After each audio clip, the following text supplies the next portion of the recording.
It's February 23rd, 2021. That means it's time for the Knee Jerks, Detroit Sports Talk of Eno and Big Al. I'm the Big Al of the equation, Al Beaton, longtime Detroit-based podcaster, blogger, bon vivant, man about town. Maybe not the other two, but at least the first two kind of still fit. Joining me, as always, is the man who I call, he knows a lot of things about a lot of things. He has his life run by a wiener dog, and he makes a mean-ass martini, and that would be Greg Eno of numerous places on the web. He'll tell you where you can find his writing. Greg, what's up? You know, speaking of martinis, I got to recommend Castle Vetrano olives. They're olives. Oh, really? Out of Italy. Yeah. Mainly, specifically, I think more Sicilian. Yeah. And they are outstanding olives. They just the right amount of salt, the perfect brine. I guess they're Italy's most popular olive, and I can understand why. But I'm really eager to put them in a martini. They're outstanding right out of the jar. So, Castle Vetrano olives. Why don't we just make this an alcohol-based podcast? We'll just talk about martinis and beer and cocktails and everything else. A bit more fun than Detroit sports, that's for sure. That's right. I'm Greg, from my Out of Bounds WordPress blog. Check that out pretty much every week. My last piece was, I believe, Friday, talking about the Blake Griffin situation, the Pistons, and the rebuild, and we'll come up with something this week in the next day or two. So check me out there. Follow me on Twitter at Greg Eno, and follow the Knee Jerks on Twitter at the Knee Jerks as we close in, finishing season number 12. Believe it or not, I can't believe it. We're about 2 to 3, about 3 months away. I can't even keep track anymore. I just know we're in double digits. Yeah, it's double digits for sure. We have lots of, we always have lots to talk about, but we have kind of a, we hit a little bit of a slow patch, but there's always something to, when you've got four teams in town, there's always something to talk about, so we will have some things to touch on. We've got we got some Lions stuff with Chris Spielman talking about Sheila Ford Hamp. We've got a little bit of Tiger stuff. We got some Seattle Mariners stuff, believe it or not, to talk about in the sports world. We'll get into some other things that Al's got cooking. But before we get to any of that, we're going to play a game we like to call Whose Birthday Is It, Maestro? Everybody knows how we play this game by now. I give Al a clue or two or three of an individual whose birthday it is today in the world of sports. If Al can correctly guess that person within the first two clues, you'll receive a nice coupon package from Tom McCann Shoes. Remember going to Southland Mall, so I go shopping for Tom McCann's. I remember my parents would take me there for school shoes. Yeah, school shoes. Yeah, okay. Back in the old days, they would have the little, I don't even know what they call that big old metal thing that they used to measure your foot and all that kind of fun stuff. I remember David Letterman compared that to a football field. With all the different lines and the thing that split up and down for your arch was like the first down marker. This person now made his name in the world of football. He was born on this date in 1943, so he is 78 today. God bless him. He made his name as a player and as a coach. One of the best ever at his position. He started in the old AFL, I will tell you that. I'll give you that much. He started in the AFL before he transitioned to the NFL after the merger. And he was actually so good at his position that an award was named after him for the position. I'll stop right there. All right. So he obviously played in the 60s, started in the AFL, has an award named after him. Would it be maybe? How about Lance Allworth? No, good guess. Good guess. Very good guess. And Lance Allworth probably should have an award. Yeah, he really should. If he doesn't. But no, it's not correct. But you've got one more clue. So. All right. Tom McCann is still in play. God damn it! All right. With that, all right, we got a lot to talk. We got a lot to cover. I know. Along with what Greg brought up with what's going on for the Lions, obviously Blake Griffin news broke while we've been off. The Seattle Mariners, their CEO and president essentially admitted all the misdeeds of ownership in front of a freaking Rotary Club, and it was taped. So we'll touch on what's going on there, because this is going to be a precursor to, I think it's going to be labor Armageddon in Major League Baseball next year. And I know Greg's been kind of harping on this because of how betting has become such a big deal in, especially here in Michigan now. Since we can now, I can grab my phone right now. I can open up BetMGM or FanDuel or numerous other apps. I could place a bet on the damn pissing game going on right now if I wanted to. But I think it's worth noting how things have changed between the sports media, the leagues in general, and gambling. Considering years ago, that was like the biggest no-no. That's like the biggest taboo in sports. So why don't we start with gambling, Greg? We'll catch everybody off guard. A little change of pace. And online sports betting went online January 22nd here in Michigan, and it's been going nuts here ever since. And gambling, Greg, is really quickly becoming inseparable from sports media, pro leagues in ways we never would have expected years ago. Because, as I mentioned, for decades this was considered taboo. Just look at the Black Sox scandal and Sueless Joe Jackson. Look at what's happened to Pete Rose. Betting on baseball, even though he said he'd never bet on his own games, which no one believes. Now, never the twain shall meet should be sports and gambling in any way whatsoever. Now, here we are in 2021, Greg. Fox Sports Detroit is soon going to be known as Bally Sports Detroit, as Sinclair Stations, the group that bought the regional sports networks from Fox, has sold the naming rights to a company which runs casinos and manufactures slot machines, Bally's. We have leagues, talking about how the gambling is the biggest taboo, to now partnering with large casino organizations and daily fantasy sites. We have sports media. I pay for The Athletic. The Athletic now has ties in with BetMGM. They don't have advertising per se, but essentially it's a paid ad because they're referring to BetMGM's odds, BetMGM's parlays, and things like that. So this is something I don't think even a decade ago, Greg, we could have ever seen coming. It was big. For years they wouldn't even mention point spreads on telecasts. Jimmy the Greek was an outlier back in the 70s. Now it's like commonplace. So I don't know if this is good or bad, but it's definitely opened up a Pandora's box. And I think all in the chase of a large amount of money, because obviously they're looking for new revenue streams, and gambling is the most obvious one at this point. Well, I'm a little bit concerned. And maybe part of the concern is my ignorance, and maybe you'll actually set me straight on this. But my concern is, as you know, gambling can be very divisive. It can be very destructive. It can break families apart. It can bankrupt people and so forth. And it is an addiction. And on all these gambling commercials, they always have the little phone number, or at least the disclaimer, if you will. If you have call Gamblers Anonymous if you have a problem or something. Yeah, all the ads have that, and you're right. Yes. Yeah, it's kind of like the disclaimer on the package of cigarettes Bingo. that you buy.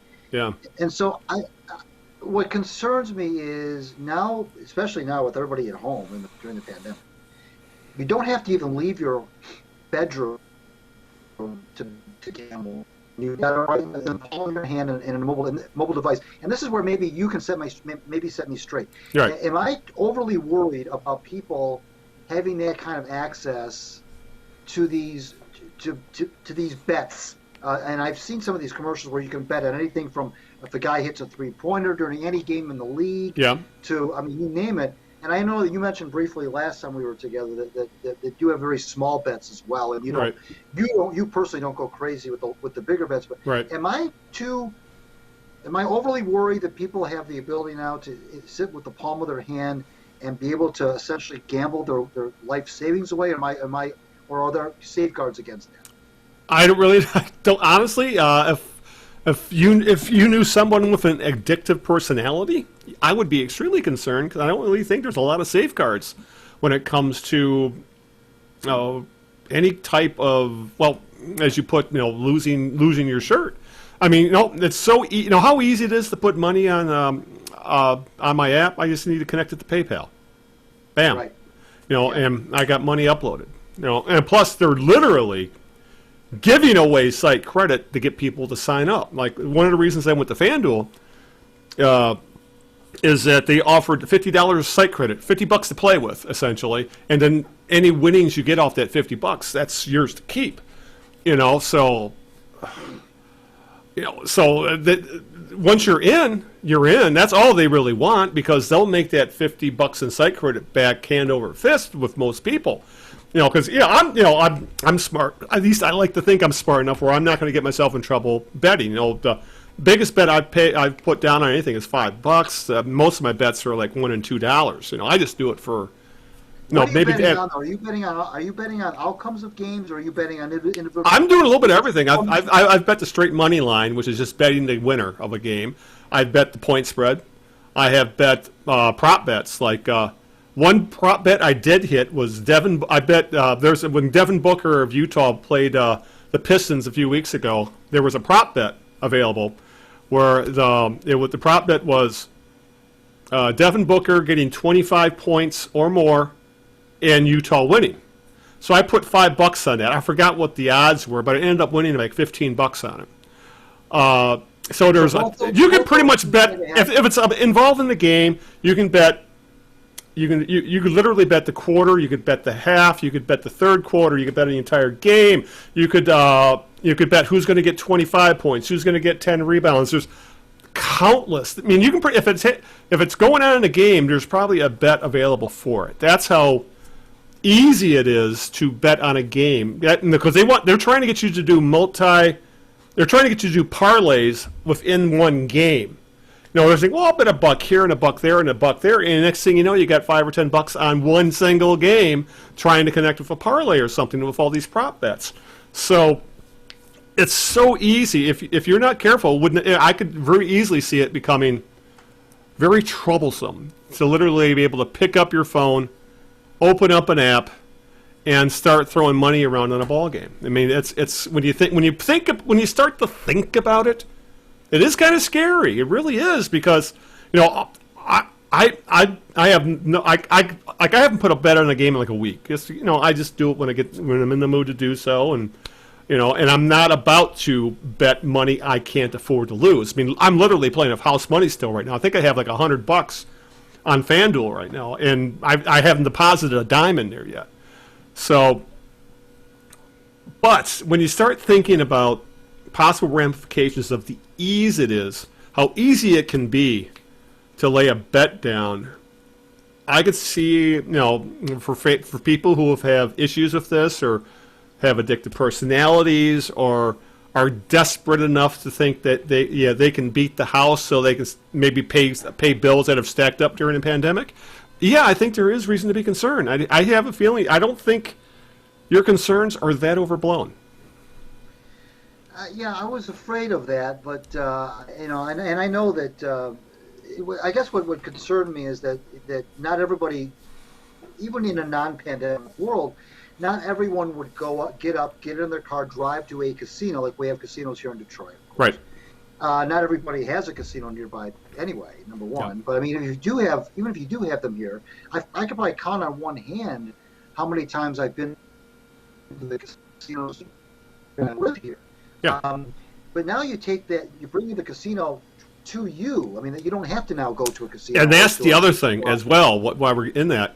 These apps all have. It's not just sports betting. Yeah, exactly. That's what I was going to say. I could play blackjack. I can play, pie gow. I can play roulette, whatever, on all these apps. Right, and I know out east they've got OTB, which they call off-track betting. Right. Where you can bet. In fact, they had it at the harness racetrack that's called Hazel Park. Hazel Park, yeah, DRC, they all had it. You could bet horse races across the country and so forth. But again, you had to get up and go and physically go there. And of course, people would do that. Yeah. The concern is now people who would normally not do this, who may not. I'm afraid that what this is doing now is awakening that inner gambler inside them that they didn't know existed. Right. And like you said, you get an addictive personality involved in there, and this person who's never bet on a thing in their life, all of a sudden downloads this app just on a whim, and a few weeks later, who knows what's happening. So that's my concern about it. I know that that's not a concern, of course, of the folks who are running these apps, because that's not their concern, other than to just put the obligatory disclaimer up there on their ads. But I guess, do you see it having any sort of impact on fans' interest in sports in general, or is this just all? Oh, I'm sure it will. I'm sure, yeah, it will. In an era where sports ratings aren't nearly what they used to be. The leagues are losing viewers. Like what the Super Bowl is one of the lowest rated ever, for example. So anything that can draw eyeballs to a ball game, and the fact that anything that can generate revenue for the league in a way that maybe they don't have to worry about ratings, because they're all in partnerships. I mean, you see these partnerships advertised during games. If all the teams have partnerships with these apps and casinos, so I think it's more than anything. I think it's not so much. I don't know if it's so much they're going to get new fans, new viewers to games, or if it's more of we're going to soak the viewers we have, the ones we haven't lost yet. We're going to get them for everything we can by getting them to bet on games. But it's they had to do something, because I think for both. Rights fees are probably going to change in the future when it comes to carriage fees and things like that, from because of ratings dropping, that sort of thing, and the fact that that they have. Essentially, this comes up. They need more revenue streams, because I think they're terrified of cord cutting. All the leagues. And TV is losing viewers hand over fist, because everybody's using it on their phone or on their tablet or on their computer, and they're watching Netflix or Disney Plus, or or listening to Spotify, or they're on YouTube, and they're not watching traditional TV, and specifically traditional sports. I mean, there's probably an entire generation right now, Greg, that has never watched a Piston game or a Tiger game on television, on a big screen television, because they didn't grow up fans. They're involved in watching video games on Twitch, that sort of thing. And and in a roundabout way, this might be a way to get new people in, because in a lot of ways, video games are kind of have gambling elements in them, with stuff like loot boxes and that sort of thing. So maybe there's kind of a tie in there, but I think what it really comes down to, Greg, is just another way to soak the populace for money. You got obviously the casinos are making money.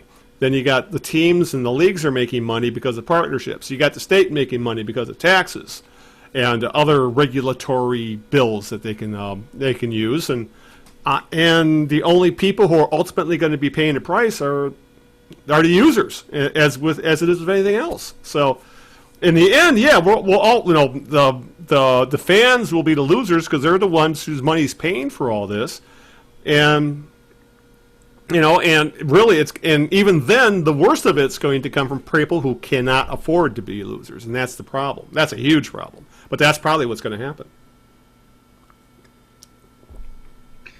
Yeah, I guess if you really want to be the ultimate optimist, you can say, well, this could possibly spark more interest in fans getting to know more of the players that maybe they wouldn't have known even existed. Half of them even existed if they hadn't got involved in taking interest in what their performances are and so forth. I mean, you could look at it that way as well. But I like what you said about how there's certain elements of gambling in video games. Yeah.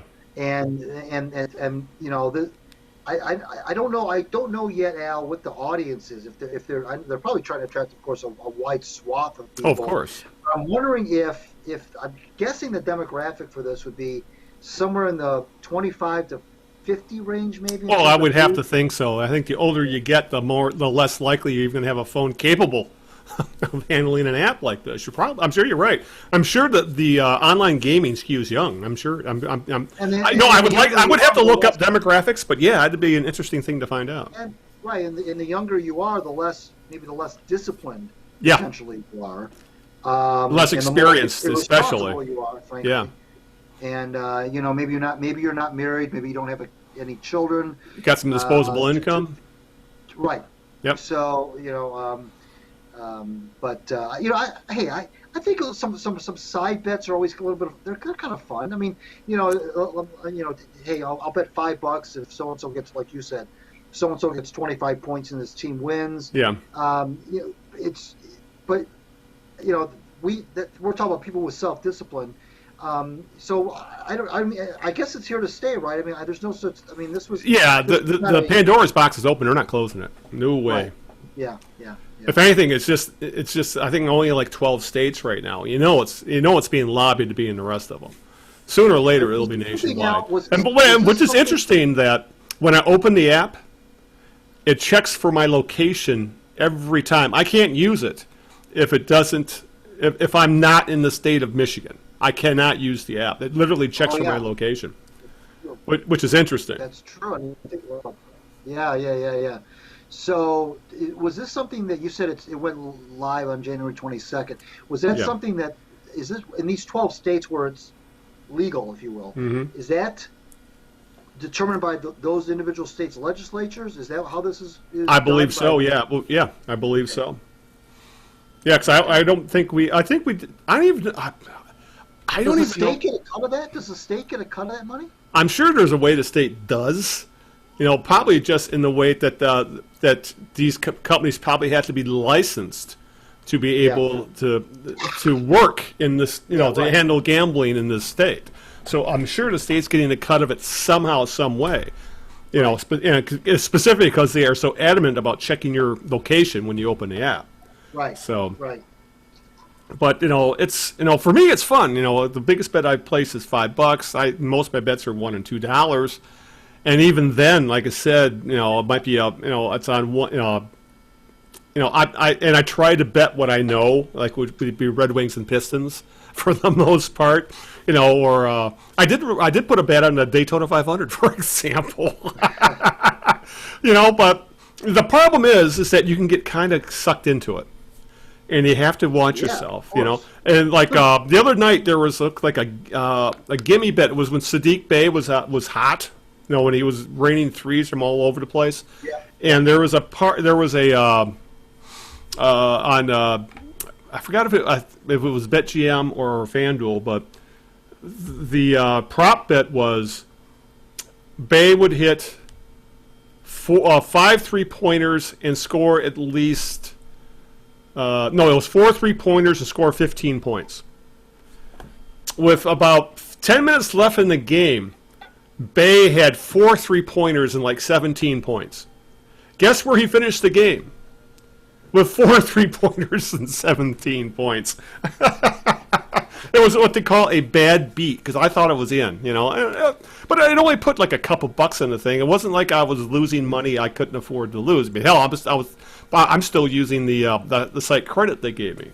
But I'm just when that happened, I was thinking, that's not a big deal to me. I laughed about it. Oh God, But how many people out there maybe thought this was such a sure thing they put real live big money on it, And you have to think when you see bets like that, you got people putting bets on these things, then they can't afford to be losing that kind of money. So yeah, there is definitely concern there, but again, this comes down to you can't. What's the words I'm looking for? You can't legislate smartness into people. Unfortunately, in the United States of America, how things work here, you can't stop people in many ways from making stupid decisions. And gambling really is one of those things that they really can't. You can't stop someone and tell them, no, we can't allow you to place a bet, even though you can't pay your rent. Right. And that's something that could become a larger issue societal-wise, the longer we have this kind of ease in betting. It's probably not that big of an issue right now, even though we see the ads for Gamblers Anonymous and people who have issues with gambling. You see these ads here in games all the time. But you have to wonder that, as you mentioned, this sort of thing probably tends to skew younger, probably tending to attract people who probably aren't making as much money because, as you said, to go to a casino, especially here in Michigan, because table minimums are quite large. If you want to sit down and play blackjack, you have to slap down $25 a hand just to start. But on something like this, you could do it for $1. You can play blackjack for 10 cents. Not jackpot. You can play roulette for literally 10 cents. So, any old 18-year-old with a little bit of money in the bank could afford $1 to play on this sort of stuff. But, they're also the types that really can't afford to start losing money either. Well, you just hit on something, by the way. You said 18 years old and older. Yep. How does, in God's greener... I had to give him I had to give him my full name and the last four of my social. That's how they verify your identity. How do they verify that, though? Last four of my social and full name. Okay. And obviously I needed address and everything, all the other stuff as well. Okay. So, and a phone number and obviously a way to pay. Okay. So yeah, they can't. But yeah, you're right. If if you just wanted to set your kid up, I sure as hell probably wouldn't be that hard. Here, gamble. It's under my name. On my credit card. So, yeah. It's dead. Your concerns, Greg, I don't think are that unwarranted. It's just that now the forbidden door is open. It's not being closed, and now we have to deal with the consequences. And those consequences could be life ruining for some people. Yeah, that's true. Well, we'll see, I guess. And I say we'll see, but I don't know that we'll ever really see, because I don't know who's going to track all that, aside from some intrepid investigative reporter who's going to go out there and try to dig up stories of people whose lives have been ruined by gambling apps. I'm sure eventually we'll read something somewhere about families torn apart by gambling apps. But I don't know. It's probably not going to get a lot of oxygen, but just another thing, I guess, for people to play around with, and hopefully they can control themselves. But it is interesting. I mean, it's an interesting scenario. It's something we'll definitely have to keep an eye on with this podcast. I'm sure this will come up again. With either a scandal or or just the money involved becomes so big that you can't ignore it and you need to talk about it. Right. Who knows? All right, maybe with that, on the show. When we get back to having guests on the show again, maybe we'll have some people from one of these apps come on and talk about it or something like that. Well, we'll see.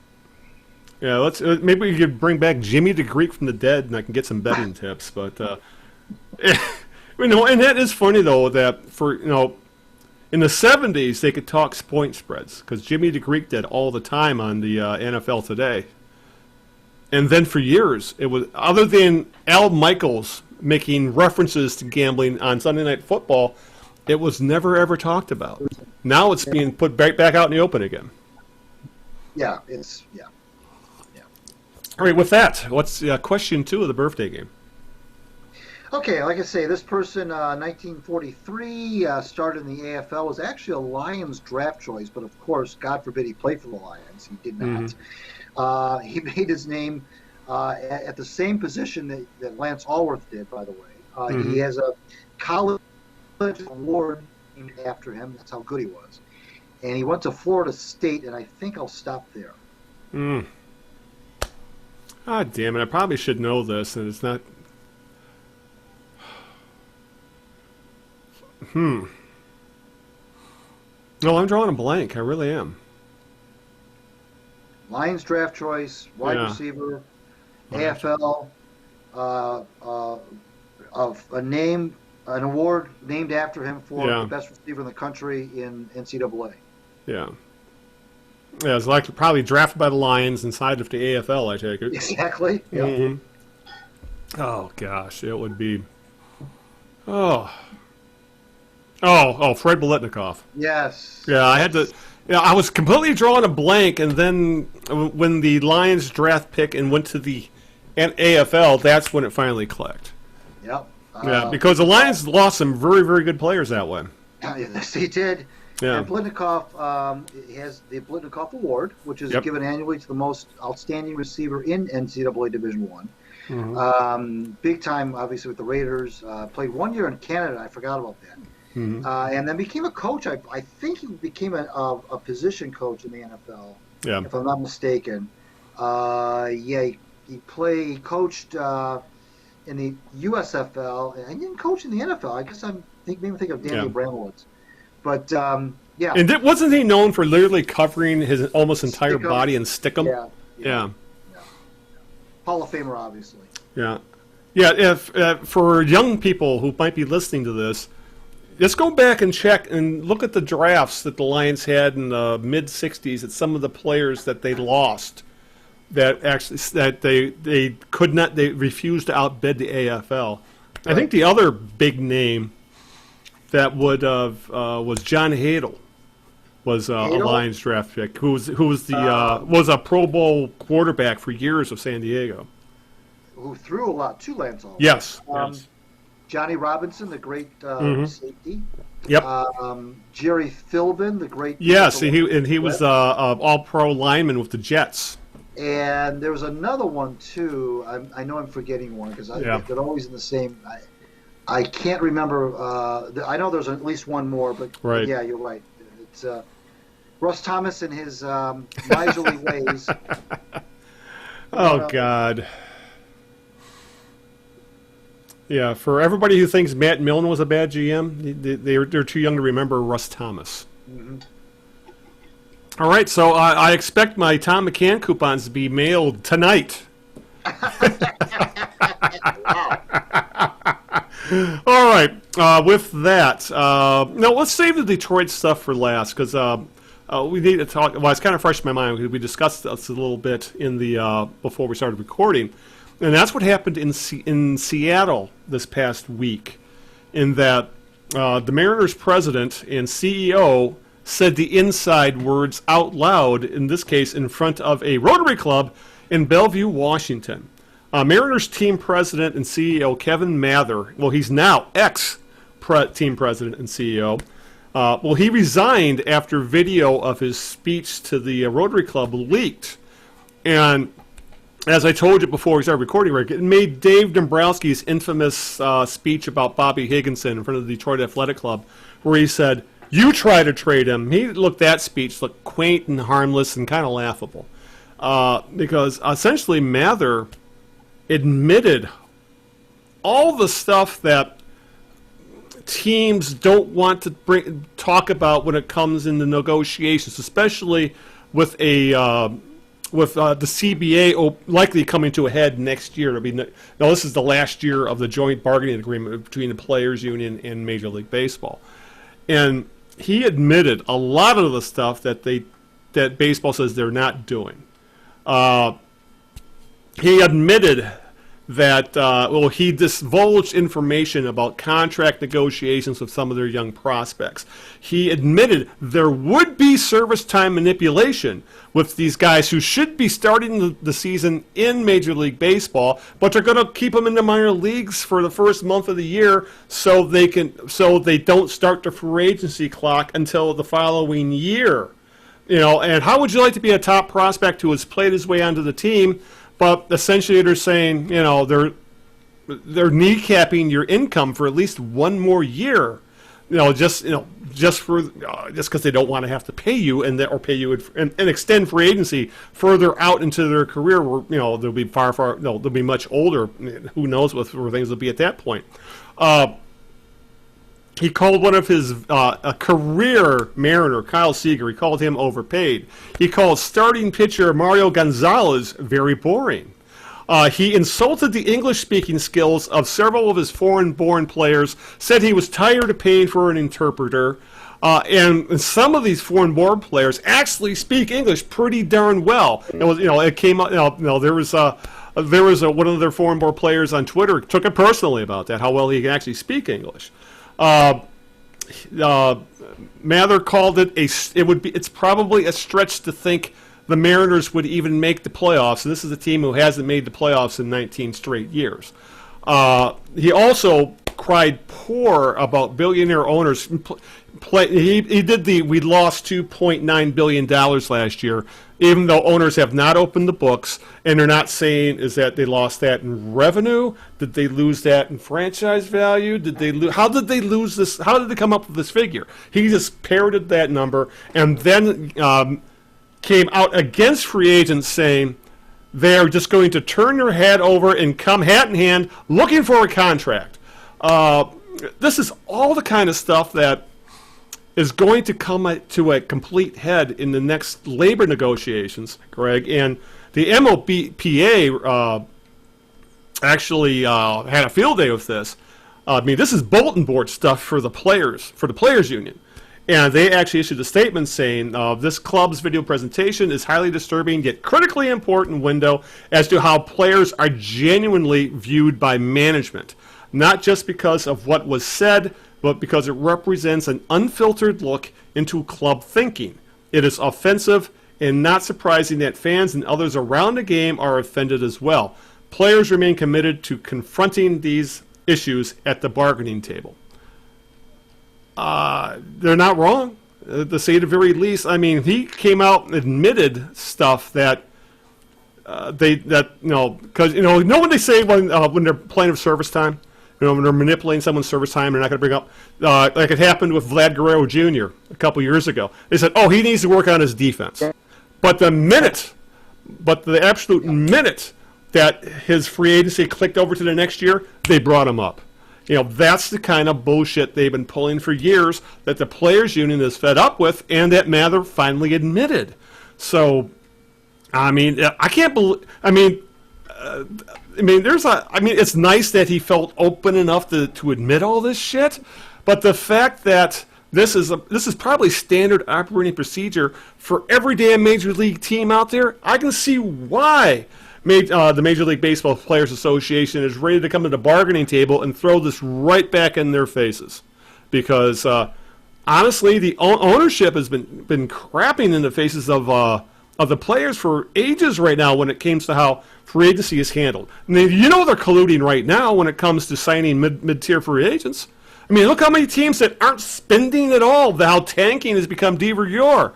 This is Major League Baseball is broken. And all the stuff that Mather brought up during this presentation all play into that, how badly screwed up Major League Baseball is, and it almost all comes from the top down. It's not the players, it's ownership and front offices that are what's ruining baseball.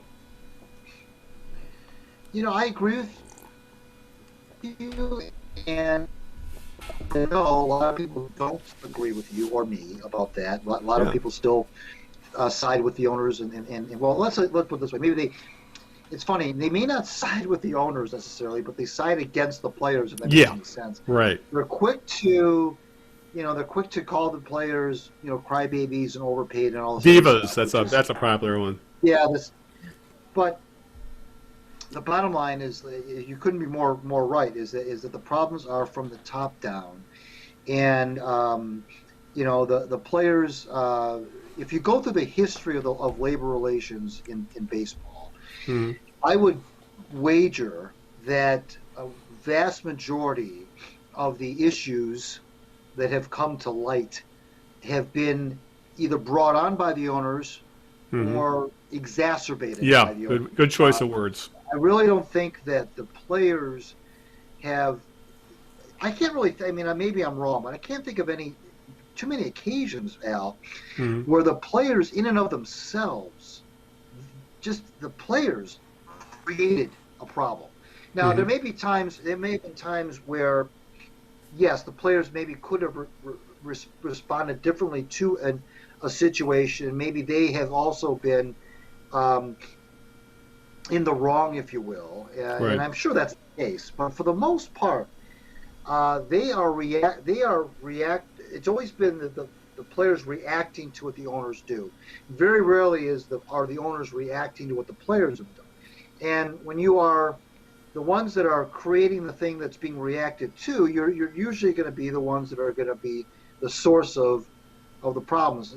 The thing is, Al, is that there is a players association, but there's not an owners an official owners association.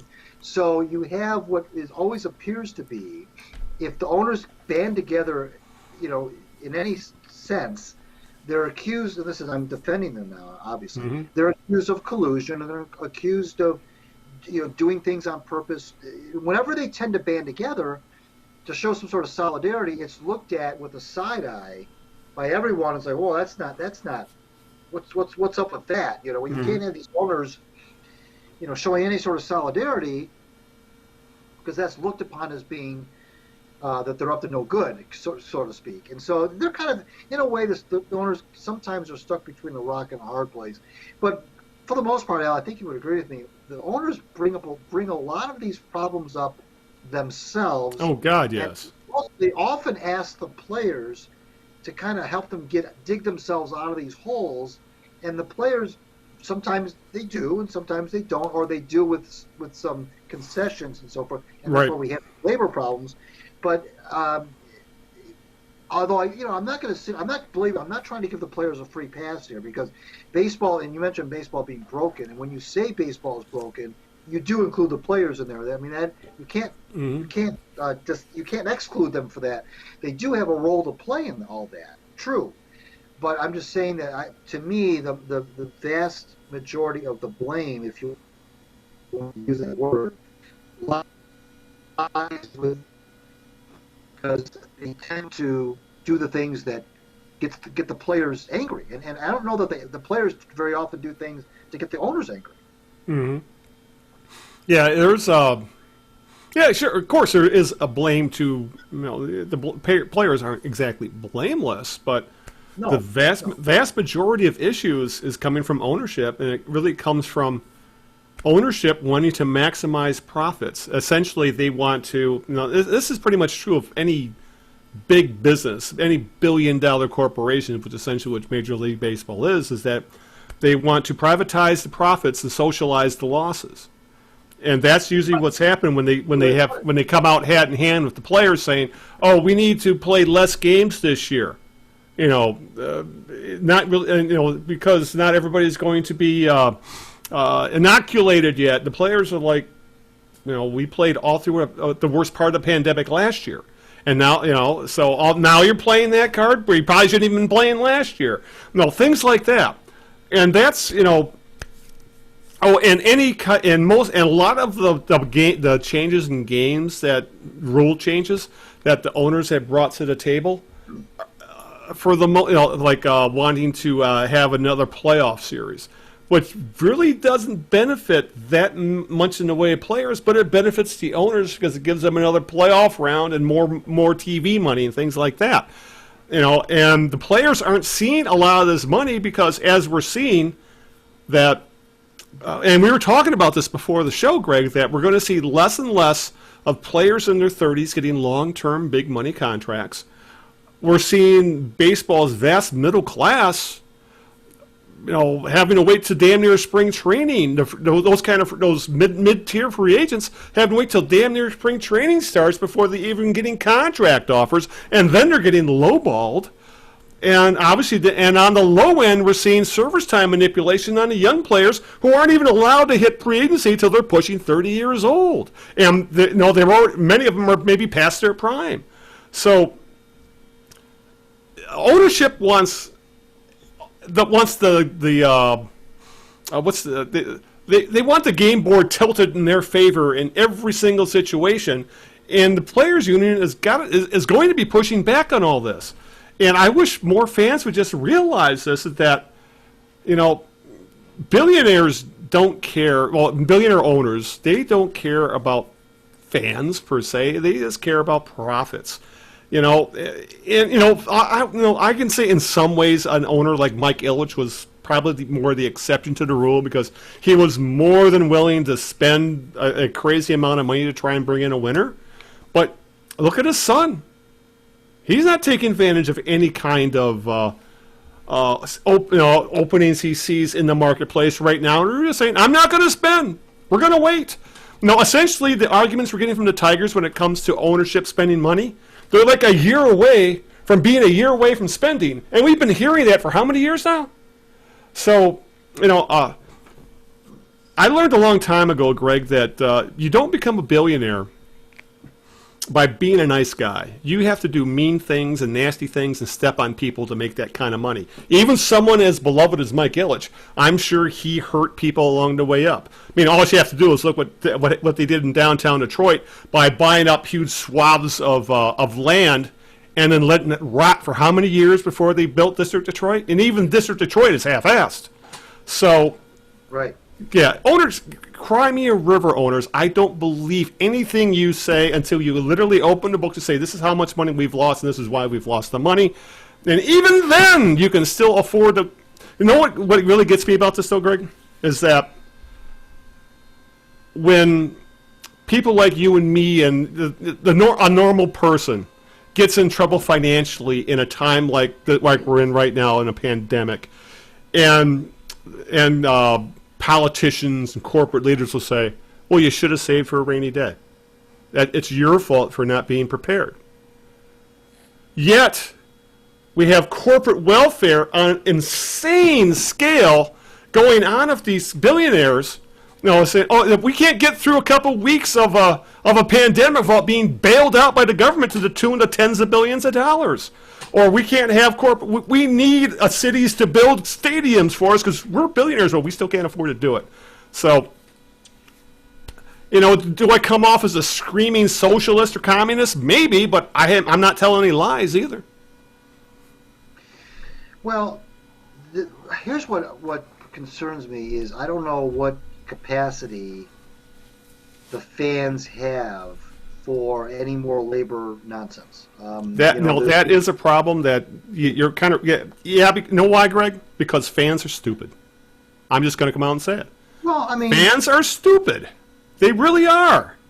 I mean, they need to wrap their minds around the fact of the amount of money that is out there that the athletes are generating for essentially what are public trusts. The Detroit Tigers realistically is a public trust, but it's owned by a billionaire, God help us.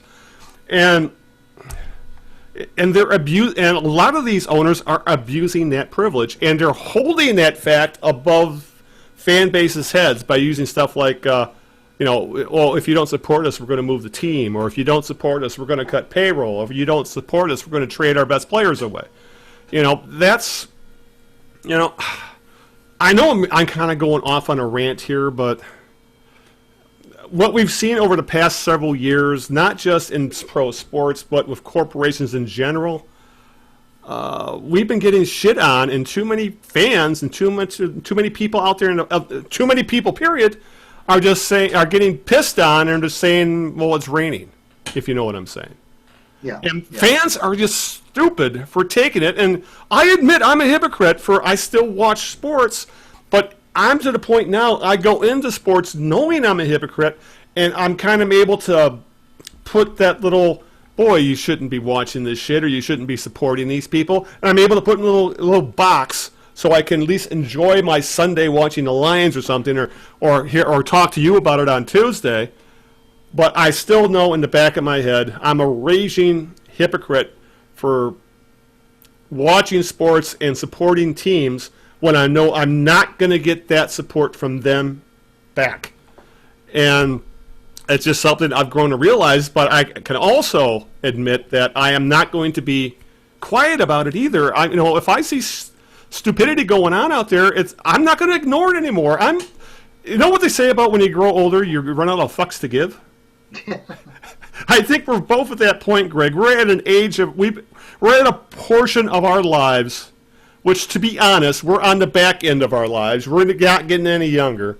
We're out of fucks to give because we've seen it all multiple times over. We've seen owners that refuse to spend money. We've seen owners that do stupid things. We've seen owners that have soaked in money from the public trough for decades, and a lot of the stuff hasn't changed. And we still have fans out there that are willing to give their tax money to a billionaire to build a goddamn stadium. So I have very little patience at this point for fans in general. Like I think I've said it before on this show, where a person is smart but people are stupid. I think you can kind of say that about being a sports fan. A fan can be smart, but a group of fans, a nation of fans, can be very, very dumb, and we see it time and time again in the way they support some of these organizations. Well, to your point about that is, think of all the labor problems that just baseball. I mean, forget the others. Right. Just baseball has had since you and I have followed the game. And it first kind of started in the early 70s. Yeah, it was 72 was the first one I remember. Right, for strike. Yeah. And every time it happens, there's this initial outrage that says, well, this is going to be one that kills the game. This is going to be one that's, so I still hear people that say, I never came back after the 95 debacle where they canceled the World Series. Right. I don't even know if that's even true. Or 94, whatever. It was 94, canceled the series. And they said baseball was dying until they juiced the ball, and they had the home run chase. Here's the thing. It's over and over, people will say, the media and fans will say, well, if there's another labor situation, a stoppage of any sort. Work stoppage. That's it. I'm done. Or that's going to kill the game. But the game keeps, and I don't know, maybe this is good, but the game keeps coming back, of course. They always do survive, ultimately, these work stoppages. Yeah, people get upset. Yes, fans get outraged.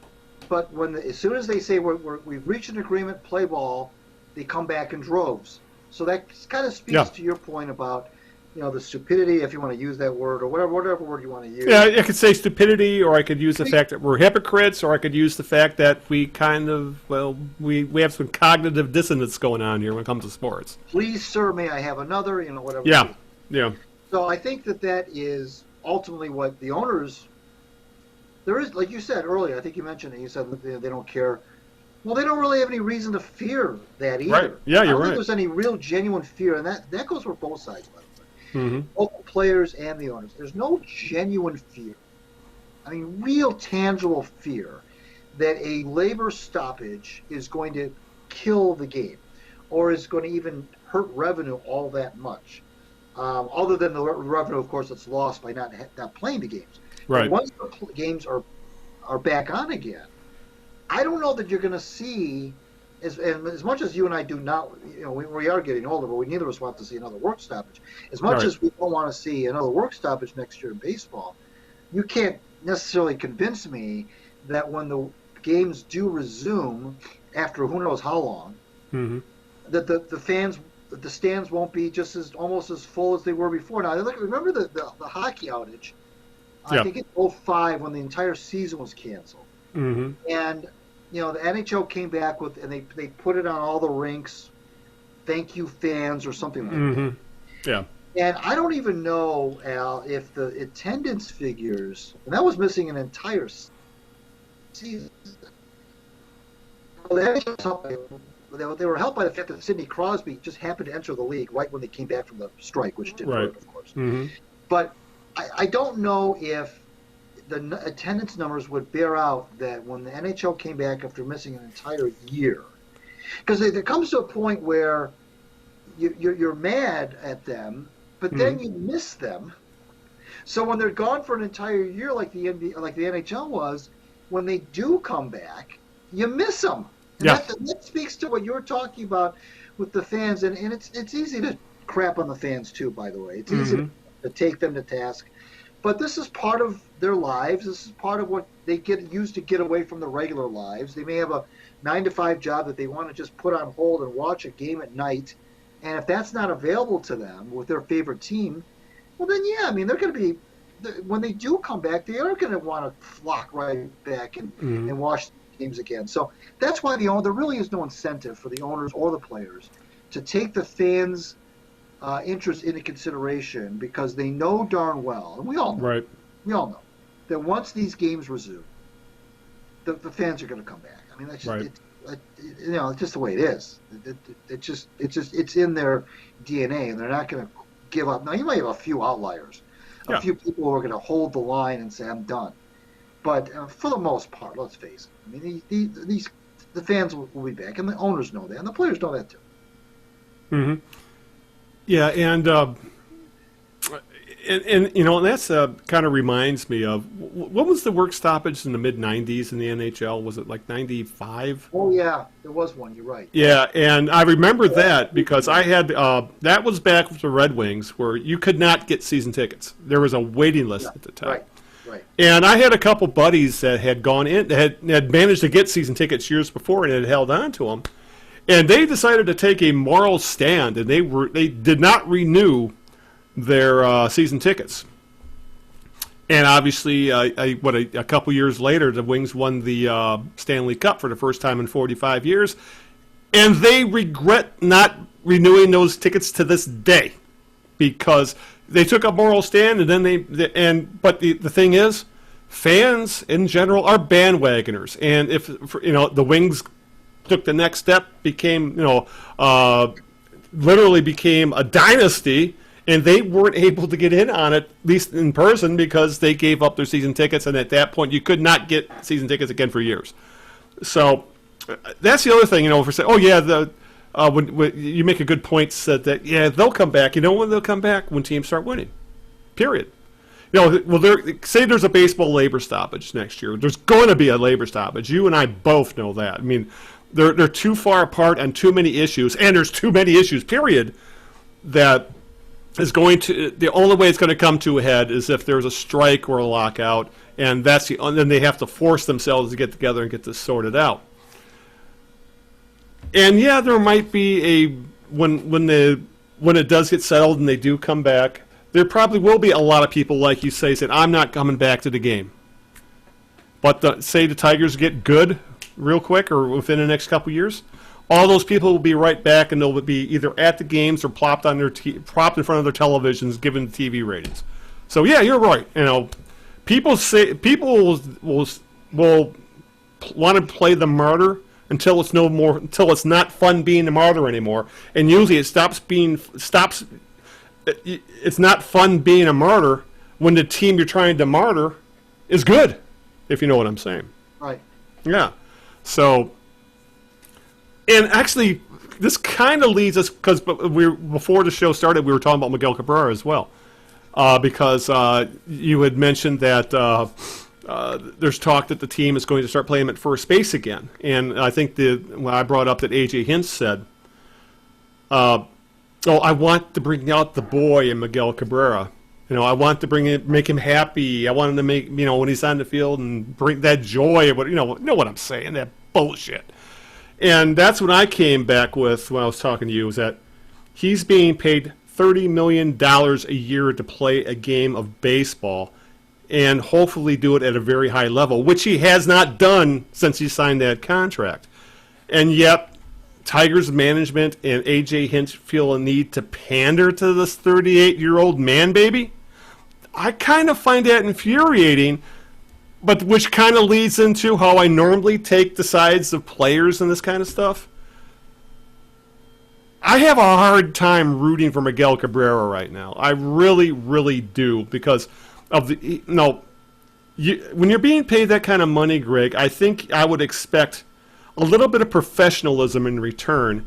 Yet you had Miguel Cabrera, has had run-ins with the law. He's had drunk driving arrests. He ended up in court over kids in wedlock and didn't want to pay for any kind of support. And now and then he's complained about not being able to play first base and doesn't feel like a real ball player. But one of the reasons why he has knee issues is because he played at such a heavy weight. And he was not in shape. And he was being paid tens of millions of dollars a year to be in shape. Yet the team continues to pander to this man. And I find it infuriating that I have to take the side of the Tigers. In some ways, I have to take the side of the Tigers, and that they keep throwing money at this guy.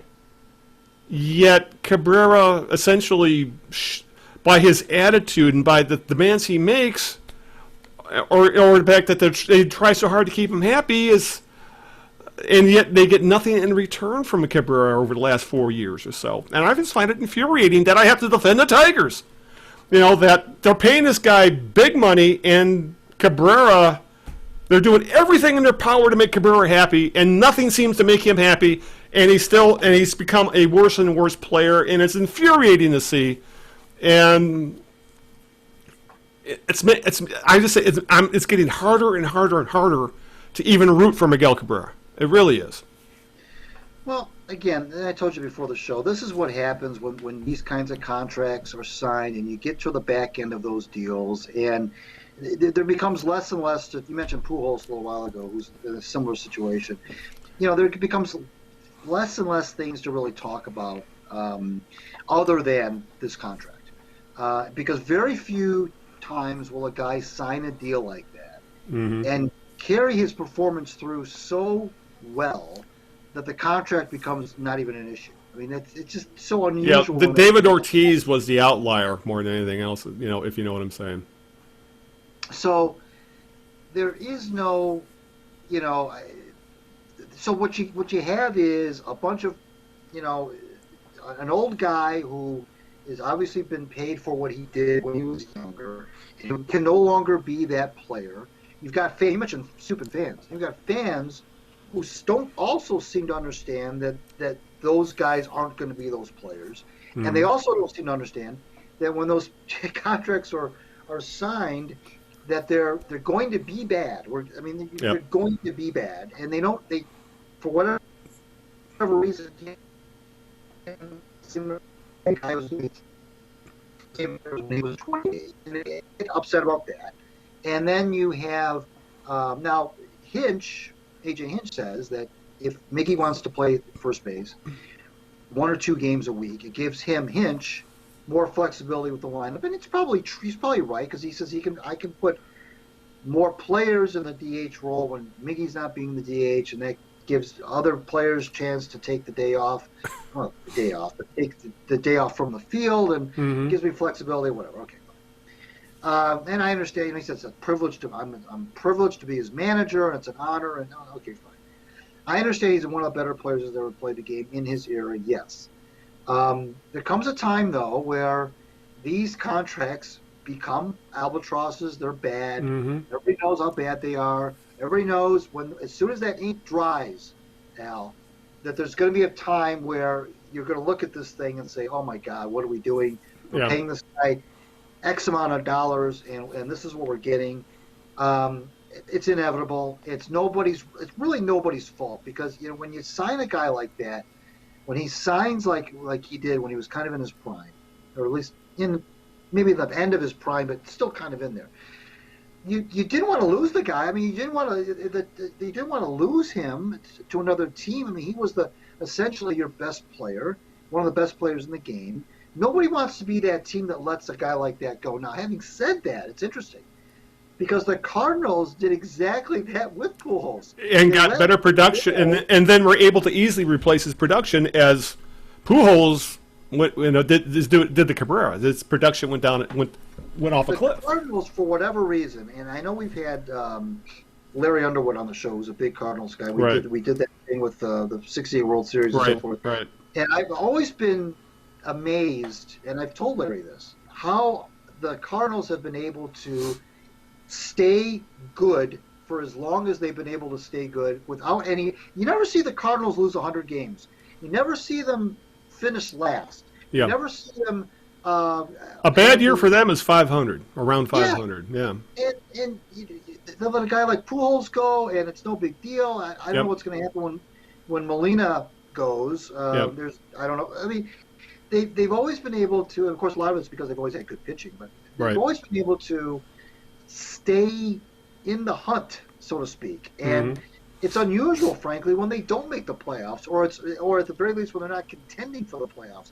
It's amazing, it's fascinating that they've been able to do that for so many. I can't remember the last time that the Cardinals were bad. I mean, just were flat out bad. Right. And the Tigers in the last 30 years or so have had a ton of 100-plus loss seasons where they've been the worst team in baseball, or one of the worst. It's happened at least half a dozen times in the last 30 years or so. I mean, the track record under the Illich ownership of historically bad teams is not good. I mean, at all. Prior to Illich, the Tigers rarely had a 100-loss season. since Illich, and I'm not blaming Illich. I'm just using that as a milestone. Right. Since Illich has owned the club up to about 30 years now, the Tigers have authored some historically bad seasons. Yeah. And with really kind of shocking frequency. And so, I mean, but yet here the Cardinals are, and they're not a big market. I wouldn't consider the Cardinals. They're not Smaller than Detroit. And here they are, and I know they're one of the better pure baseball cities, maybe the best baseball city in the world. But still, to be able to field those kinds of competitive teams year after year is a huge testament. And I often wonder if the Cardinal fans understand. I don't know if they're spoiled or if they understand just how good they've had it to not have to go through any sort of turbulence with that club. I mean, they play the game the right way. They're a class organization for the most part, as far as I can see, and they do things the right way, and they don't ever have down seasons. I don't know how that's possible in this day and age of free agents and players moving around all the time. How you can, if they were doing this in the 40s and 50s, that's one thing. But they're doing it now, where players come and go left and right. The roster attrition is unbelievable, and yet they're able to keep themselves in the mix year after year.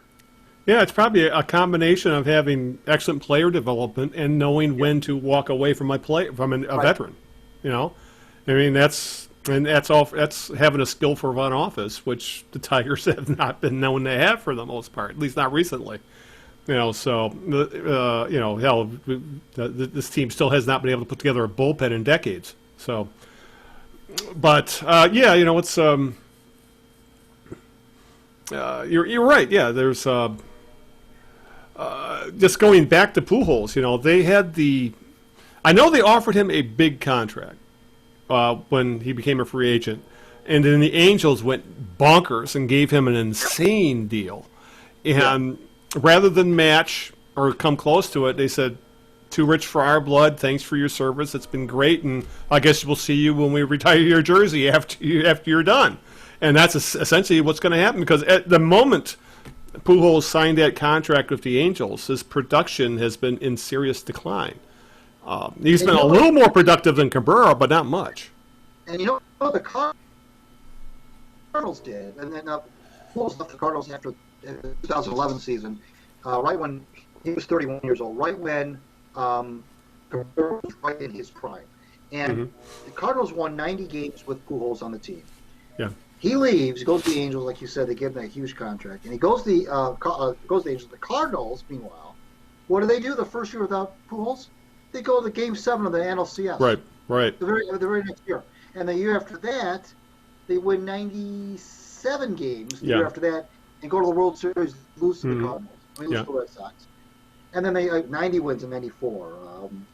100 wins in 2015, for God's sakes. And I think another thing to keep in mind with the Pujols situation is that I think the Cardinals had their suspicions that Pujols is actually at least 2 to 3 years older than he claims.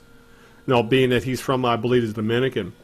And there's been rumors for years that Pujols is actually now, that he was, when you said he claimed to be 31, he was probably more like he was 34. So that's, and I'm sure the Cardinals had their suspicions, so I'm sure that played into it as well. There was always suspicion of Ron LaFleur's age, too. There's been a few players like that. I think 20. Yeah, I think Ronnie was a little bit older than he said he was too. By the way, right. Which would explain the fact that LaFleur career after he left Detroit just fizzled. Yep. I mean, he had one good year with the Expos, where he sold like 90 bases or something, and then he was a couple years later was out of baseball. Yeah, because once he lost his speed, that was it. And that was a different era of the game where people actually did steal bases. Which lends credence to that suspicion that he was older than he let on. Exactly. And my other question about that is, how did they get away with LeVar Burton playing him in a movie? Well, was that horrible? Yeah, it was an awful movie. What was it? worst baseball movie. It was the Ron LaFleur story. Was that what it was called? That was a horrible movie. Just horrible. Yeah, remember when that was a thing? It seemed like there for a while. There was remember Jimmy B and Andre about Jimmy Butsukaris, and he took a kid off the street or something like that. Alex Karras made that into a film, if I remember right. Yes, he did. Yes. Yeah, and I remember Tiger Town that was on the Disney Channel, and For the Love of the which had Roy Scheider playing essentially Al Kaline, and or did Oscar play a Tigers pitcher in a movie? For the Love of the Game. Yeah. For the Love of the Game, where he was a pitcher at the end of his career, who had won everything, but now he was in the game. It's essentially the pitcher is him in the middle of throwing a no hitter, and he's thinking back about his life during the game, and the movie takes place in the flashbacks. And the reason that he was a Tiger is because it was directed by Sam Raimi, who was from the Detroit area, the director. Right. For the Spider-Man Evil Dead guy, so. But okay, now we went off on that tangent about Tigers movies. Let's talk about Blake Griffin. I think we've run the baseball into the ground, and we do need to be moving because we spent a lot of time ranting and raving. Pistons and Blake Griffin, Greg, they have agreed to part ways. Griffin will sit until there is a trade, or a buyout. This is news everyone saw coming, but no one expected this news to be for another year. But the Pistons are going to move on from Blake Griffin. Griffin wants to play with a contender, wants to play with a team essentially he doesn't want to play on a rebuilding team. It's pretty obvious that the Pistons are going to be a few years away from being a contender themselves. The split is supposedly amicable, and obviously the Pistons are in rebuild mode and want to kind of open up the log jam they have right now at power forward by getting rid of him, moving on from Griffin so they can give some of the other big men more minutes, and allow Jeremy Grant to play his best position, which would be power forward as well. The sticking point in all this, Greg, is obviously Griffin is owed approximately $76 million for this year and next year if you factor in his player option. That he's got a $39 million player option for next year. That contract, that player option, literally makes this contract untradeable without Detroit casting significant assets in either draft picks or young players to get rid of it. And the Pistons are in no position to give up assets to get rid of the contract. Odds are there's going to be a negotiated settlement with Griffin will give back a portion of next year's contract. But he sure as hell is not going to give it all back. He's, apparently he is not going to waive that player option, decline it, which would make things much, much simpler if he did. But obviously, Greg, no matter how wealthy you may be, and Griffin's probably Griffin has made Matthew Stafford money, to say the very least, hundreds of millions. Leaving $39 million on the table is a very, very, very hard pill to swallow, and I think would make anybody think twice about it. So the thing is, though, this would all go away if he said, "I'm going to decline that player option." They could actually trade him probably if he said, "I'm not going to sign that player option." But that's not going to happen apparently. So they're going to try and negotiate a buyout. And to throw it out there. It has been done, like Gordon Hayward last year turned down a $34 million player option with Boston, betting on himself in free agency, and he recouped those losses because he then signed a 4-year, $120 million contract with Charlotte. But Griffin, with this point in his career where he's racked by injuries, he has no burst left in his legs, he hasn't dunked in a year. His skills are obvious. He can still be a productive role player, bench guy, role model for a contending team, but he can't be the number one option anymore. And his skills are definitely in decline. He's not going to be able to make up that money if he declines the player option. So that leaves us where we're at now, where the Pistons will probably be lucky to get $10 million back on that player option, which they would put on the salary, take off the salary cap next year. But, I guess that what it really comes down to, Greg, if Blake Griffin is so adamant about wanting to leave Detroit and play, make a last run for an NBA title, he could just decline the player option. That he's a millionaire. How many times over? He could decline that player option, and this would all go away. And he could, the business would probably buy him out immediately, and he could sign whoever he wants. But I think, one, that's a lot of money to turn down, and two, I think the players' union might have something to say about that as well. I don't think they would be very happy to see a player walk away from almost $40 million just because he wants to play on a contending team. That's a bad precedent for future contracts. So it was Blake Griffin was great for that 1 year. He literally put that franchise on his back and took him to the playoffs almost single-handedly. But doing that broke his body down, and he's never been the same player since. So it was great watching him that 1 year, but it was still a desperation trade that I think we all knew was likely going to end the way it is right now. I'm just surprised it's happening now, just not next year. Yeah, this is we're actually both pretty impressed with what the Lions got back for Stafford. We thought that Brad Holmes did a pretty good job. He did a great job. Back. I don't think we're gonna. I think we should temper our enthusiasm for what the Pistons might do with Griffin. I don't see them, as big as that contract of Stafford's was.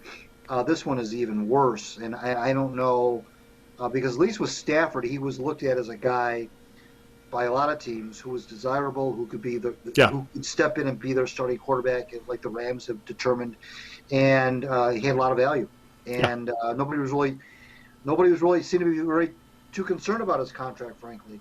Blake Griffin is a different story. I mean, he's a shadow of the player he once was. He's a toxic asset at this point. He can't.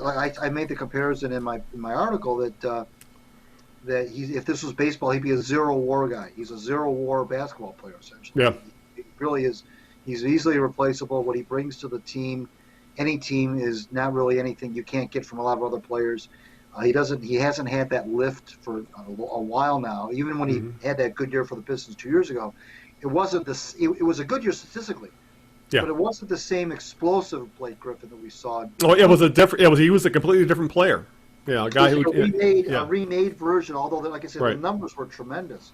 Yeah. I mean, no question. Statistically, it was his best season. But yeah, the Pistons are really between a rock and a hard place on this one. I'm not sure what they're going to do. You made a very good point when you said they're not in a position to give up a lot of assets here. But I don't know any other way out of this other than just a pure buyout. They're just going to have to pour salt and pepper on money and just eat it. I think there's no other way to really get yourself out of this. I can't imagine any NBA team being suckered into taking anything remotely close to the full value of that contract. And like you said, with the player option, even more so. Similar to the Andre Drummond situation. I'm still shocked they were able to get anything for Drummond with that player option he had. But I mean, I don't know. I mean, here's the thing, Al. And this is another thing I wrote. You know what? It's okay, because the Pistons have been so overdue for a genuine, full-blown, actual rebuild that when you just tear the thing down, win 15, 20 games, and just get yourself back in the lottery and hope for the best. They have not had that patience or that discipline to do that. And you know what? If they have to eat a lot of money here to get rid of the Griffin contract and make him go away, then so be it. I mean, I know it's easy for me to say, and maybe Tom Gores doesn't want to look at it that way, but I don't see any other way. Number one, I don't see any other way really out of this and still maintain your rebuild status. You can't be in a rebuild and then try to and give away young players or draft picks or whatever. If you're either going to rebuild or you're not, and the Pistons, for whatever reason, have not been able to make that commitment to a rebuild. They start it, and they get ants, and they do something that fails it. Or they give up on assets too soon. They go elsewhere. Those assets flourish. You look at what the Pistons get back for those assets. It wasn't very much. They're not very good at, if they were in real estate, they'd be a terrible real estate agent because they don't know how to flip things. So this is going to be, I think, a situation where they're just going to have to flat out eat money. Yeah. And just grin and bear it.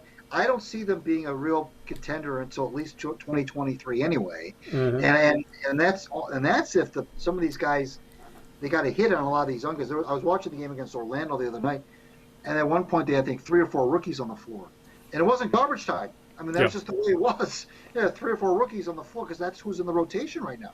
Yeah. I know that they've got a couple of injuries, but still, and I know they traded Rose and so forth. Griffin's not playing, so that contributes to that. But still, there are 3 or 4 rookies that are just in the rotation, and that's okay. I mean, that's okay. I'm not. And the thing is, those rookies look like they belong for the most part. They're playing not bad. They're not winning games, but they're not getting blown out either. They look good players. Saban Lee played point guard in Orlando the other night. Yes. He played. I think he played over 30 minutes, and he was pretty good. I mean, he wasn't. He didn't. Let's put it He this tried way. to kill Vucevic with that dunk. These teams didn't lose because of Saban Lee. I mean, No, they didn't. He was. As far as a rookie point guard who hardly played this year prior to that game, we started Dennis Smith Jr. and Dennis Smith Jr. is still, obviously still not all there yet. Right. And Saban Lee came in and gave, like I said, I think he played over 30 minutes, and he looked like he'd been in the league for 2 or 3 years. I was really impressed by the way his court presence, his vision, his decision making. There was a point in the game where he decided to go more offense, and not be a playmaker, but more of an offensive guy. And now they say he's 6'2", which is a bunch of baloney. If he's 6'2", I'm 6'10". He's not 6'2". He's 6'1", maybe. He's more like 6 feet tall. But regardless, I think he's a keeper.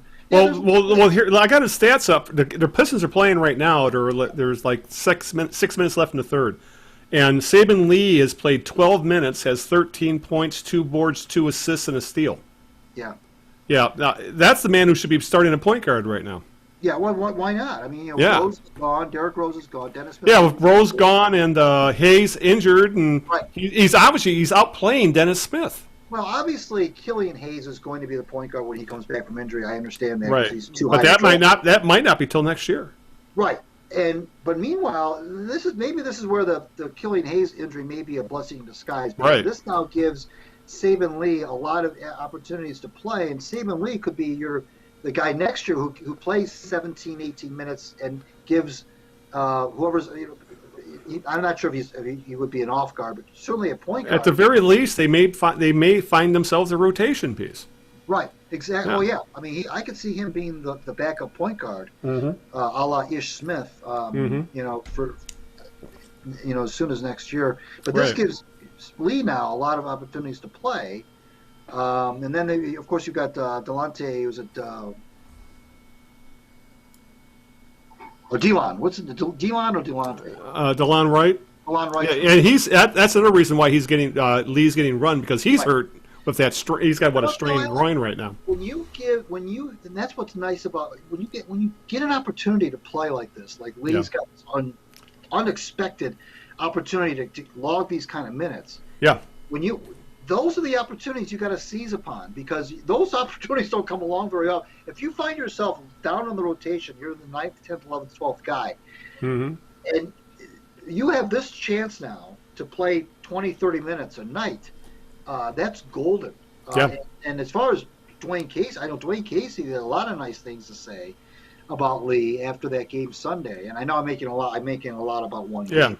But it was an impressive performance, and it was nice to see a kid like that get a chance. Greg Kelser said he looks like he's back at Vanderbilt. Yeah, his confidence and he was one of the best players in that conference. So we'll see. Yeah, it's nice to see that the rookies they have given opportunity have seemed to have seized it between Bay and Stewart and Lee, or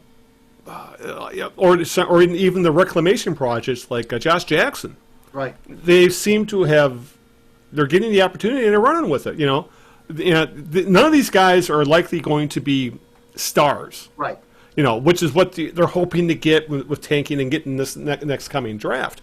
Right. But almost all of these guys look like keepers. They all look like guys who are, are either going to be going to be starters but role players, or spark plugs on the second on the second unit coming off the bench. They all look like legit players, which is, especially where they were picking, like what Stewart was the 16th overall pick, Bay was the 19th overall pick, and Lee was a second rounder. And it looks like all three are rotation guys. That's a winning draft, no matter how you cut it. When you're picking below the lottery, and you're actually finding guys who can start, or at the very least come off the bench for you every night and play, as you said, 10, 20, 30 minutes, that's a great draft. That's an awesome draft, and it's one of the reasons why, despite this Pistons team, they're gonna probably end top 3, top 5 in the draft. I've had more fun watching this team.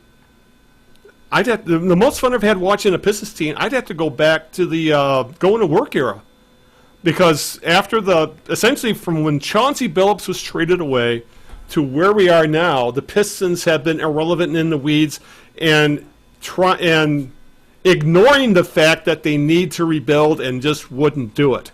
And now they've actually accepted the fact we need to rebuild, and they've hired a GM who believes in that fact and is going to do what it takes to do so. They've actually become fun again, because we talked about on this podcast for years about how watching Andre Drummond and Reggie Jackson and just be a drag to watch. They were just not enjoyable. And now watching this, a bunch of tryhards. That's essentially what they are. A bunch of tryhards giving 100% every night, even when they're losing. It's a far more enjoyable experience to watch this team, which is going to end up high in the lottery, than a borderline playoff team, which is what they used to be. And it's actually been kind of fun. Yeah. I can't believe I'm saying this. I'm enjoying a tanking team. Compared to out of all the teams in Detroit right now, as Alexa for some reason decides to speak up there, out of all the teams in Detroit right now, Greg, I am the Pistons management, as things stand right now, have done more in one season than the Tigers, Red Wings, and Lions have done in how many? When you think about it? I mean, in one season they've turned over the roster. They're actually biting the bullet on people like Blake Griffin and Derrick Rose, and just say, we need to move on, let's just do it. And yet they're managing to give the fan base something to look forward to with these young players who seem to be living up to the billing. I'm actually stunned at this turnaround of this team, because a year ago we were just railing about how unwatchable they were. Right. Exactly. Well, we'll see. Yeah. By the way, did you know that Jeremy Grant's father was Harvey Grant? Yes, I did. Matter of fact, yeah. The old was he a bullet or a bull or both? Well, Horace Grant was the bull, all right? Right. I think that's his uncle. Yeah. Right. Yeah. Harvey Grant played for the Bullets and a number of other teams. But right. I looked at the faces, and I realized, oh yeah, he does. Yeah. Jeremy Grant does look a lot like the Grant twins. All right, let's start hitting the home stretch here. We need to talk a little bit about the Lions before we call it a night. Kind of nice just holding off on the Lions till last, because they let off the podcast. It seemed like for a year with everything. It's more than that. What's been going on with this town?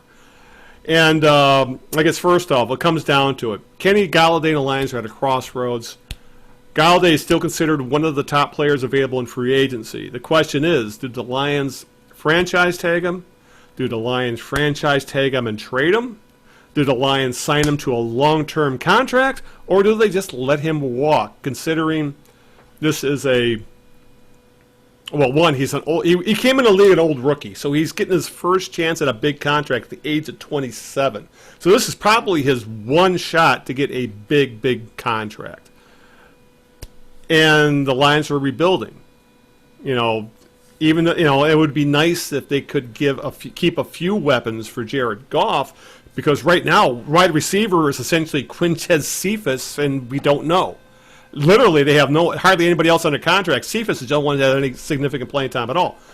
If you franchise tag Galladay, Greg, he's likely going to get it would be a 1-year deal at around $16 million. And essentially is just kicking the can a year. Right. And the odds are you piss off the player and he's going to walk anyway. So where do you fall on this? Do you sign him long term? Do you just kick the can down a year by keeping him for an extra year with the franchise tag? Or maybe you just say, we're rebuilding from scratch. We might as well start from scratch at receiver as well. Yeah, like you said, they don't have very many players under contract at that position, which is amazing how that was how assets were handled at receiver position by they're probably not Quinn. going to re-sign Marvin Jones. Jones wants to go to a contender. Hell, he's probably going to be with Stafford in L.A. Yeah, Amendola might retire. He was like 500 years old. You mentioned Cephas, and I go back and forth on this one. This is a tough call to me because part of me says you got to have some players, but part of me says the new regime has come in. They gave Campbell this incredibly long contract. He's going to be here for a while. They're probably not going to be a winning team next year with or without Galladay. Yet he is one of the better players at his position. He's a legit number one receiver. Sure, and you hate to have. You hate to have a whole. I guess that what I'm thinking is if you have a guy who fulfills, who can occupy that position and be somebody that could be an anchor for your offense, and is, like you said, still young enough to be considered in his prime, then I guess I'm leaning more toward signing him long term. Yeah. Because I just feel like football rebuilds don't have to take 4 or 5 years. We've seen you're right about over that. and over again where teams will be in the dumps, a new regime will come in, and lo and behold, the very next season they're in the mix. So this is unlike the Blake Griffin situation we were just talking about, and the other rebuilds going on around here. Is that this one seems to be like it could happen sooner rather than later. And if you have a guy like Galladay, then you're that much better. I mean, let's face it, they're a better team with him than without him. I think, and we saw that last year. And the offense is much better with him than they are without him, and that's with Stafford. So I think that I'm leaning more toward locking him up. It's one less need that you have going into this year's draft. I'm not a fan of. I'm in one of two camps. I would not do the franchise. I don't like the franchise tag. I don't like the notion of kicking it down like you said, kick the can down the road a year. I'm in the camp of either you sign him long term or you don't sign him at all. So I think that given those two choices, I would opt for the long term, just because I feel like that's in the best interest of the organization. I'm not saying that you can't build a winner without Kenny Galladay. I'm not trying to say that, but I'm just saying that it's just you do have a premier guy at a skill position that a lot of teams would like to have. I mean, he'll be if he becomes a free agent, he'll be a free agent for 5 minutes. Somebody's going to sign him right away. So I don't know why you would let a guy like that walk away. And frankly, Al, the optics of letting a guy like that walk away. I know there's a lot of enthusiasm right now for the new regime. The new coach, the new front office, all the assistant coaches, and everybody's excited and so forth. I understand that. But still, I feel like if you don't bring him back, you get back into that typical Lions thing again. And I don't know. What do you think? I lean more towards signing him. This is when I can understand both sides of it, in that I could see that where they could just say, let's just start from scratch everywhere, and and the draft is heavy, especially the first round is heavy with some extremely talented wide receivers. They could easily, well, I wouldn't say easily, but they at the very least would have a very good shot at finding an immediate replacement for Galladay, who might even be better in the first round of the draft at number 7. So I'm torn. I really am. Should they fire him? Might fire him. Should they sign him? My one problem with that, Greg, if they decide to go long term, is the injury history. No, he missed a lot of this season. This isn't the only season where he's had that issue. So I could understand you tag him, see how it goes for a year, kind of as a test run, and maybe during the season seemed to be going well. Then you negotiate and then get a long-term contract. That's my only concern. I mean, I love him as a receiver. I really, really do. Oh, yeah. The health is what scares me about giving him a long-term deal, especially the majority of this is probably going to be, a 5-year deal probably. It's going to take him into his early 30s. I would be concerned about how he's going to hold up health-wise. That is my one caveat for signing him long-term, which is why I could understand you tag him, see how it goes, and then negotiate the long-term deal then. But as we both know, if you franchise tag a guy, it tends to piss him off because it limits their earning power and kicks the free agency down a year. It kicks the free agency down the road a year, and no one wants that. So, all right. With that, we got to wrap things up. I think Greg's got a cocktail waiting for him or something. Probably he wants to use those fancy olives he was talking about earlier. So, who's your jerk of the week? This is very low-hanging fruit, and I know we already touched on it earlier in the show. These guys like Kevin Mather from the Mariners who say these outrageous things at these public events, and a public event, by the way, not a private event, public events, and I mean, in this day and age, everything's recorded. Everybody's got a phone. As soon as a guy starts to say something sideways, you turn your recorder on and say, "Whoa, what do I got here? I got me. What rabbit hole is he going down here?" You turn your recorder on, and this is the old days where you say some of these things and only a few people could ever hear it, and it would be reported. You could deny it. Everything now is out there. It's recorded. You can't deny anything. You can't say anything. He's out of content. I mean, you might try to say it's out of context. It's like that. I don't know where their head's at. I don't know what Mather was thinking, what he thought what the benefit to him was to go up there in front of this Rotary Club and say these things. I don't know what he thought was going to happen. If he just thought that nobody would care or would never get back to the team or would never be made public. So I'm not sure if I'm more perplexed by the words themselves or the stupidity behind going up there and saying those words to begin with without thinking that there could be some ramifications. Now, here's a guy who's resigned and doesn't have a job anymore. I don't know I don't know enough about him to know what his background is, what his skill set is, if he would be snapped up by a private or somebody in the private sector. I have no idea. But all I know is that now the Mariners have to contend with this distraction and this blemish on them. I know Scott Service and DePoto are pissed off. Yeah, should be. Now this one guy in half an hour has just undone so much of what they've tried to build, and now they got a bunch of pissed off players. The whole thing is just, it's. So I know it's low hanging fruit, but I can't let that kind of stuff go unscathed. Yeah. So Kevin Mather's my jerk. Yeah, and. It's funny that that video went up like late Saturday night. It was taken down by the next morning. Yet in that amount of time, Mariners blog Lookout Landing had a copy of the video and a complete transcript of what he said. It's like, you're right. You have to assume, especially at that level, those kind of events, you have to assume everybody there is recording you, and there's going to be copies of it. And kudos for being honest, but you're being honest about some horrendously nasty things, So yeah, I'm completely with you there. I mean, I for all we yell about Alavila, about him wearing his heart on his sleeve, he tends to be honest to a fault, but he's not stupid, and Mathers was stupid. Right.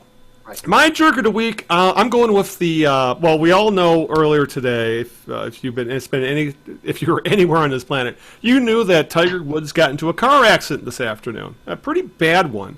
His SUV rolled several times. I think they said 4 or 5 times. He had to be extracted out of his car. He ended up in surgery. He had fractures to both legs. I guess he shattered an ankle. That was a pretty darn serious accident. It was not life-threatening, but it was, he's going to be laid up for quite some time. He's going to be in a bad way for a while. So, it's horrible news for him, especially if the Masters is a couple months away. And that's his tournament. So, obviously, who knows if he can even make a comeback from this. But regardless of that, Greg, did we really need CNN, MSNBC, Fox News, ESPN, the Golf Channel? Did all of them have to be covering this non-stop all afternoon when there was literally nothing new to report once you got past the first? He was in an accident, he's in surgery, he had to be extracted from his car. That's essentially all it was. And that's what they had for 2 or 3 hours at least on all these networks. And all they could do, they would regurgitate the same story. They all showed the same exact helicopter footage of the wrecked car. And then we got to hear talking heads reminisce about Tiger Woods' career, like he was like a eulogy. Right. Even though he's not dead. It's great that the news media covers things 24/7. In many ways, we need that, but we don't need them covering Tiger Woods' car wreck like it's the Capitol insurrection. It was absolutely ridiculous. I mean, I'm not trying to, denigrate the accident. The coverage of the accident is what I'm denigrating. So my jerk of the week are the news networks and ESPN for treating this like it was World War III when it was just a car accident. And even then, it wasn't even a lethal car accident. It was a couple broken legs. No, all right, with that, let's get the hell out of here. So, all right. What's that? Coverage did. No, I was going to say that coverage did tend to feel kind of eulogy-ish. You're right. Yes, it did, didn't it? Like, and I'll say this: I don't care what Rocco Mediate thinks. Who cares what ESPN's interviewing Rocco Mediate? Who cares? Oh my God! Anyway, let's get the hell out of here before I even start yelling some more. So, Greg, why don't you get out any thank yous and the social media stuff? Sure. Follow us on Twitter at The Knee Jerks. Follow me on Twitter at Greg Eno. And, of course, follow me on my WordPress blog. Probably have something new up this week, I'm sure. I want to thank my lovely wife, Sharon, for putting up with this nonsense. And thank you, Big Al, for making Tuesday nights so gosh darn. I'm surprised you didn't tell him to follow Bean as well.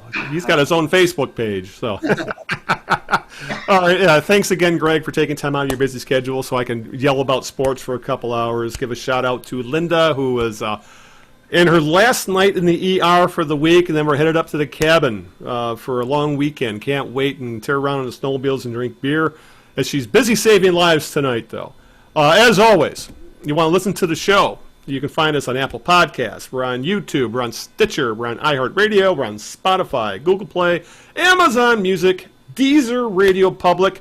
TheKneeJerks.net is the homepage where you can go right to where all the show notes are. Right-click on the download link and do whatever you want with the MP3. Essentially, wherever podcasts are found, you can find The Knee Jerks. Just search The Knee Jerks. Search The Knee Jerks, Eno and Big Al. You can basically find us anywhere podcasts are aggregated. With that, let's get the hell out of here. So we will see you, I guess, in 2 weeks, Greg?